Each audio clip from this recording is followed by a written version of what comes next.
ইব্রাহিম, এই যে তোমার মুসলমানি আজকে হয়ে গেছে।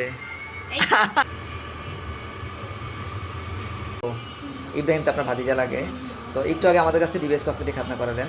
তো আপনার কাছে আমাদের এই প্রসিডিউরটা কেমন লাগলো? অনেক ভালো লাগছে। এখন আগের মতো আর নাই। আগে তো মানুষ অনেক কষ্ট করতো, এখন অনেক সুন্দরভাবে সহজভাবে সবকিছু হয়ে যায়। আচ্ছা, আচ্ছা। বাচ্চাও কষ্ট পায়নি, দেখে ভালো লাগলো। আচ্ছা, সার্জারি অবস্থা কেউ ডিস্টার্ব করছিল? না না, অনেক সুন্দরভাবে সবকিছু হয়েছে। ব্যথা পেয়েছিল তুমি? ব্যথা পাও নাই? ওকে বাবা, তোমাকে ধন্যবাদ।